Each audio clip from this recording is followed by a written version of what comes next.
मुजफ्फरपुर से जो है हाजीपुर के लिए जोड़ता है NH-22, वहाँ पे हम मौजूद है और यहाँ पे देख सकते हैं जो तमाम घटक दल के जो कार्यकर्ता है वो जो है शांतिपूर्वक यहाँ पे प्रदर्शन कर विरोध कर रहे हैं कि जो मतदाता सूची जो पुनः रिएक्चर किया जा रहा है जो है उसको रोक दिया जाए। कि किस तरह से जो है सड़क को जाम कर दिया गया है और NH-22 जो है जाम कर रहा है, तो क्या कुछ आप लोग मांग है? हम लोग का मांग है जो अभी चुनाव होने वाला है और ये चुनाव आयोग जिस तरह का आप देखोइएगा, आज से पहले तक सरकार करती थी, चाहे केंद्र की सरकार हो चाहे राज्य की सरकार, आधार को पूरा मान रही थी। अभी जो ये आया है चुनाव का जो साबित करना है हमको आपको कि हम यहाँ के हैं कि नहीं, उसमें आधार को कहता है कि उसका कोई मान्यता नहीं है। जो दस्तावेज मांगे जा रहे हैं बहुत गरीबों के पास उसका अभाव है ना। और हम कहा जाता है कि वोट करते हैं फर्जी लोग, उनको जैसे रुका जाएगा, जो फर्जी जो है वो वोट नहीं कर पाएगा। वो तो फर्जी वोटर नहीं कर पाएगा तो 24 में काहे नहीं किए? 24 में न करना चाहिए था। आप फर्जी वोटर से जीत लिए दिल्ली, और जब बिहार आया है तब आपको फर्जी वोटर नजर पड़ता है, बांग्लादेशी नजर पड़ता है। आप 11 साल से शासन में है, 11 साल से आप क्या कर रहे थे? केवल बिहार में क्यों लागू हुआ? पूरे देश में काहे नहीं आप ही करवा रहे हैं? पूरे देश में करवाना चाहिए था ना कि बिहार में वोट है इसके लिए आप फर्जी वोटर है और भारत में नहीं है। ये जो हो रहा है भगवा पहन का है, तो ये जो हो रहा है सारे वर्ग के लिए हो रहा है ना, तो सिर्फ किसी एक जो है समुदाय के लिए नहीं हो रहा है। ये पक्षपात किया जा रहा है। अच्छा, गरीब के साथ पक्षपात किया जा रहा है। अच्छा, जितने भी हमारे बिहार में कम पढ़े लिखे के हैं, गरीब है, छोटे वर्ग के लोग हैं, और पूरा केंद्र सरकार ये जान रहा है कि जितने भी कमजोर वर्ग के लोग हैं वो महागठबंधन के, इंडिया गठबंधन के लोग हैं। और इंडिया गठबंधन की इस बार बिहार में सरकार बनेगी तो नरेंद्र मोदी, नीतीश कुमार घबराए हुए हैं। और इन समय जो काम में कम से कम 1 साल में पूरा नहीं होता है, उस काम को एनडीए के लोग तो ये कह रहा है कि टेंशन बढ़ गया तेजस्वी यादव की, इसलिए चक्का जाम कर रहे हैं, किस बार उजा रहे हैं बिहार से। नहीं, तेजस्वी यादव चक्का जाम नहीं कर रहे हैं।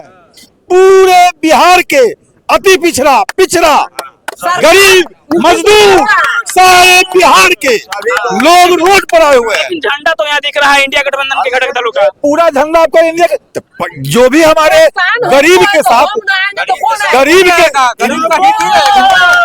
इंडिया गठबंधन के साथ कौन है? हमारे जितने भी गरीब वर्ग के लोग हैं, चाहे किसी जाति को हो, उससे मतलब नहीं है। जितने भी गरीब परिवार के हैं, मजदूर हैं, अनपढ़ हैं, वो सब हम लोग तेजस्वी यादव, महागठबंधन, इंडिया गठबंधन का ये राहुल जी के कहिए, वो सब हम लोग एक साथ हैं। तो लेकिन कहा तो ये जा रहा है कि जो गरीब मजदूर जो है उनको आगे बढ़ाने के काम एनडीए कर रहा है। एनडीए कहाँ कर रहा है? गरीब आगे बढ़ाता तो रोड पे होता। गरीब को आगे बढ़ाता। क्या बात कर रहे हैं आप भी? समझिए बात, गरीब को आगे बढ़ता है, गरीब रोड पे रहता है। गरीब यहाँ खड़ा है, कौन पैसा वाला आपको दिख रहा है? सारा गरीब है बिहार का जनता। क्षति पहुंचा हुआ सबको एनडीए के कारण। क्या मिला बिहार को? क्या मिला गरीबों को?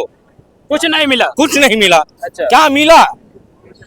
मिला आप किसको बोलिएगा? मिला क्या मिला? कहा तो ये जा रहा है कि जो गरीब को जो है तेजस्वी यादव, इंडिया गठबंधन के लोग जो है कार्यकर्ता जो है पकड़ के सड़क पे ला रहा है। पूछ लीजिए, सब भाई अपने मर्जी से आए हैं, हम अपने मर्जी से आए हैं। हम अपने हक के लिए आए हैं, हम अपने हक के लिए आए हैं। हमको कोई पार्टी नहीं लाया, हम हक के लिए आए हैं। अपने हक के लिए हम खड़ा है, अपने हक के लिए हमारा सारा भाई खड़ा है। तो क्या लग रहा है आज के बाद जैसे क्या कुछ प्रभाव पड़ने वाला है जो चुनाव आयोग पे? बहुत फर्क पड़ेगा। एक बार बदली सफल हो जाने दीजिए, फर्क तो साफ दिख जाएगा।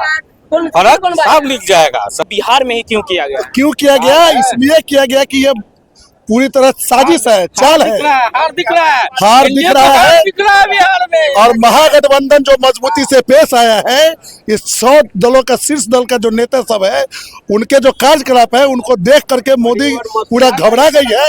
और उसने चुनाव आयोग को अपने अधीन ले लिया है। और चुनाव आयोग जो निष्पक्ष आयोग है, उसको वह किसी का पक्षधर नहीं होता है।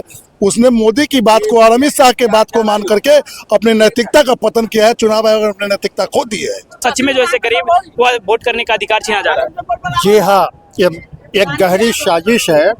बाबा साहब अम्बेडकर ने जब संविधान सभा में जब बहस हुई थी, उस टाइम में कहे थे कि मैं गरीब, वंचित, शोषित, पिछड़े समाज को कुछ तो नहीं दे सका, लेकिन एक ताकत दे के जा रहा हूँ, एक मत एक अधिकार। उस अधिकार को छीना जा रहा है, क्योंकि जो दस्तावेज मांगी जा रही है लोगों से, वो गरीब, अनपढ़, शोषित, आदिवासी, चाहे किसी भी धर्म समाज हो से ताल्लुक रखता हो, उसके पास वो संभव नहीं उपलब्ध कराना। अगर इससे चुनाव आयोग सचेत नहीं हुआ तो कोर्ट में कल फैसला है, सुप्रीम कोर्ट से क्या फैसला आ रहा है, उसको देखने के बाद भी अगर कोई माकूल फैसला नहीं आया तो हम लोग पूरे भारत में उग्र आंदोलन करेंगे और ऐसा आंदोलन करेंगे कि मोदी सरकार के सत्ता से उखाड़ को फेंकेंगे, चाहे इसके लिए हमारी जान ही क्यों न चली जाए।